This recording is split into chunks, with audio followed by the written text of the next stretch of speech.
Welcome back to the Deep Dive. Today we're looking at something, well, fundamental to the daily lives of literally billions. It's the Islamic practice of Salah, the 5 daily prayers. Right. And our mission, really, is to understand how this core ritual ties directly back through thousands of years of Abrahamic prophetic history. It's quite fascinating, isn't it? Because we often tend to view these traditions sort of in separate boxes. Yeah. But when you actually dig into the source material, this idea of formal, structured daily prayer, it's clearly an inheritance. We've got sources here that trace Salah's history, talk about this shared prophetic tradition, and importantly, give us a direct look at how it compares with Jewish prayer, Tefillah. So the goal for you listening today is to get a quick, solid grasp on the key points. When did the 5 daily prayers become, fixed? How did earlier prophets, like Moses, actually influence the final structure? Yeah. And what are those specific striking similarities and differences we see in the rituals themselves? Lots to cover. Okay, let's unpack this. So let's start right at the beginning. Even before Islam was formally established as we know it, the sources talk about Prophet Muhammad having this practice of intense spiritual focus. That's right. Before the first revelation came, he would practice tahannuth.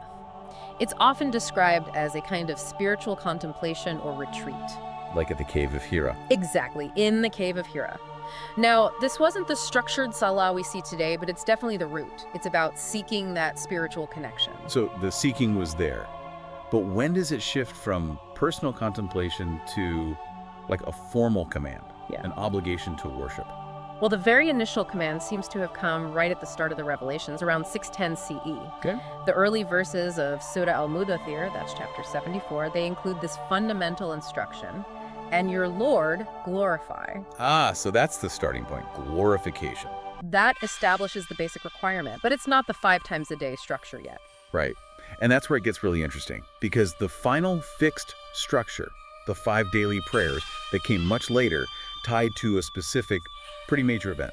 Absolutely. The final form, the timings, the number, that all gets locked in during the Isra and Miraj. The night journey and ascension. Yes, around 621 CE. This wasn't just some mystical experience. It had real legislative impact, specifically on prayer. And the story of how the number got decided is key here, isn't it? It wasn't 5 to begin with. Not at all. The initial prescription, according to the narrative, was for 50 prayers a day. 50? That's a lot. It is, and this is where Moses comes in. During the ascent, Prophet Muhammad encounters Moses. And Moses, drawing on his own experience perhaps, advises him repeatedly, go back and ask for a reduction. Your community won't be able to handle 50. It's incredible. A prophet from centuries earlier acting as a consultant, essentially. It really is, and through this negotiation, the number comes down, step by step, until it settles at 5 daily prayers. But with the reward, spiritually, of the original 50. Exactly, and that detail, that intervention by Moses, is theologically critical. It immediately establishes this argument for continuity. Right. It says, loud and clear, that Moses, representing that earlier Abrahamic line, directly shaped the final form of the Islamic prayer obligation. And that direct link to Moses. It leads us straight into this bigger idea of a primordial, continuous faith, doesn't it? It does. Because there's that other detail from the Isra, the night journey. The sources say Prophet Muhammad saw Moses actually praying in his grave. Yeah. What's the significance of that specific image?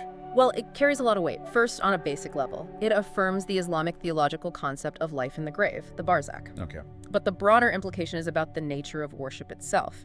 Seeing Moses still devoted to prayer, even after death, it powerfully supports the core Islamic view that Salah isn't some new invention.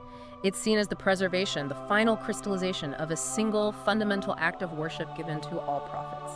Prayer transcends physical life and specific dispensations. So the act of submission, the turning towards God, is seen as this universal, innate practice. Pretty much. And the Quran itself backs this up, showing prayer was commanded for earlier communities too. Absolutely. The sources point to clear examples. You have Abraham praying in the Quran, my Lord, make me an establisher of prayer. Right, I remember that verse. And many from my descendants.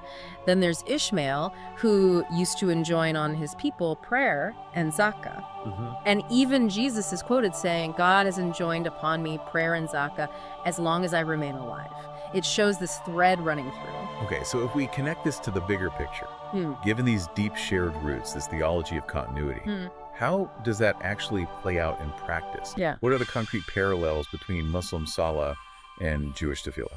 Well, you see some really striking similarities in what you might call the architecture of Abrahamic worship. Okay. We can start even before the prayer itself with preparation. Both traditions demand ritual purity before approaching God. That makes sense. Cleanliness is key. Yeah. So in Islam, that's wudu, the partial washing, and ghusl, the full bath. Right. And this mirrors Jewish practices like Nedlat Yadayim, the ritual hand washing, and the use of the mikveh, the ritual bath. Mm-hmm. Both traditions see cleansing as vital to entering that sacred state needed for prayer. Okay, so purity is one. What else? Structure and timing. Both traditions have fixed prayer times throughout the day.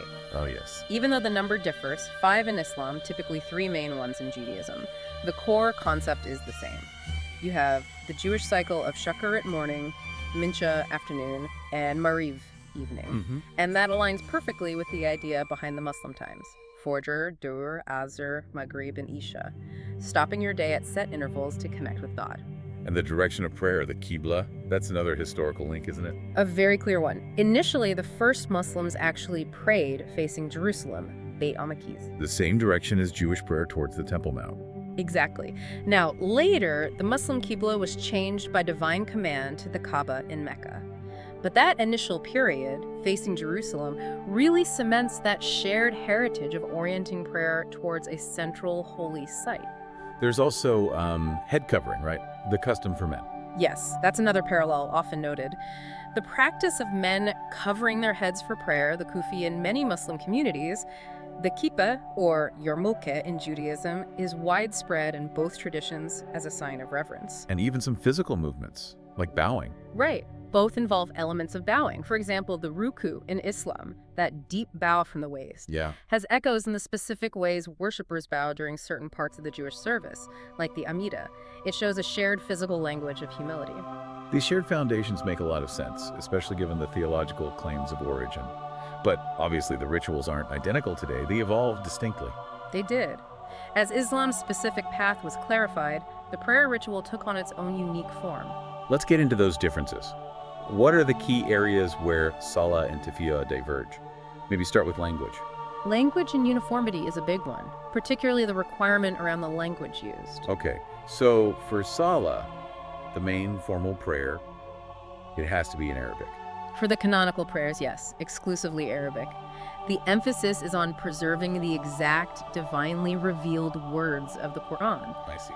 It ensures this universal unity, A Muslim in Morocco and a Muslim in Indonesia are reciting the exact same sounds, the same words. Personal prayers, dua, can be in any language, but the formal salah is fixed. And that's quite different from Jewish prayer, while Hebrew is primary. Right, while Hebrew is the main language of Tefillah, significant portions, and certainly personal prayers, can be said in the vernacular, the local language. There's maybe a bit more emphasis on ensuring individual understanding during the prayer itself. That difference in approach seems linked to the most obvious visual difference, the physical postures. Absolutely.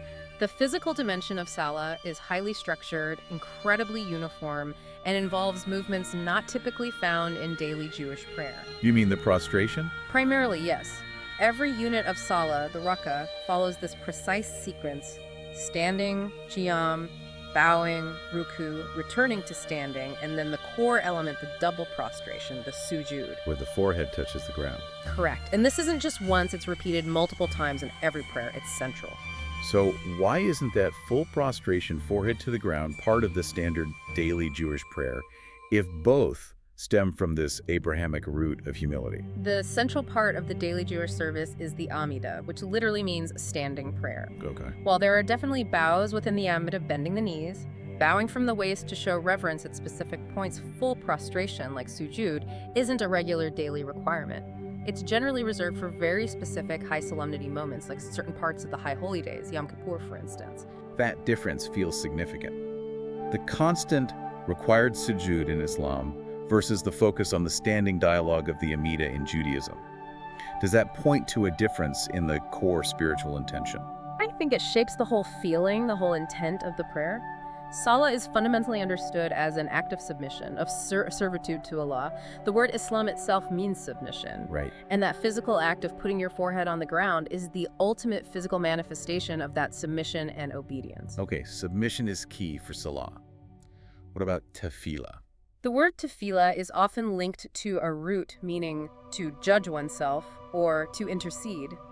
While submission is present, the emphasis in the prayers themselves often feels more focused on praise, on petition, thanksgiving, a kind of introspection and dialogue with God. A different emphasis then. Dialogue versus commanded submission, maybe. That might be one way to frame it, though both contain elements of both, of course. But the primary physical posture certainly highlights a different aspect of the relationship. Let's touch on one last area, the communal aspect. Is praying together required differently? There's a definite difference in the level of obligation for communal prayer. In Islam, praying in congregation, Jama'ah, is very strongly encouraged, highly rewarded, and the Friday prayer, Jumu'ah, is obligatory for men. But the daily 5 can be done alone. Yes. The 5 daily prayers are valid if performed individually, as long as it's in a clean place.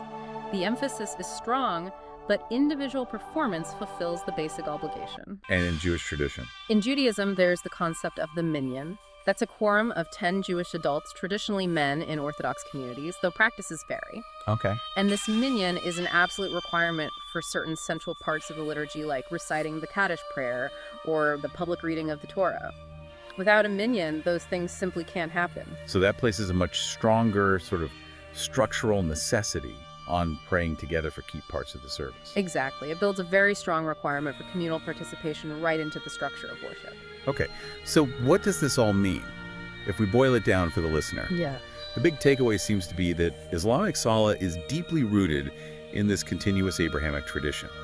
It clearly inherited foundational concepts: fixed times, ritual purity, using the body to show reverence.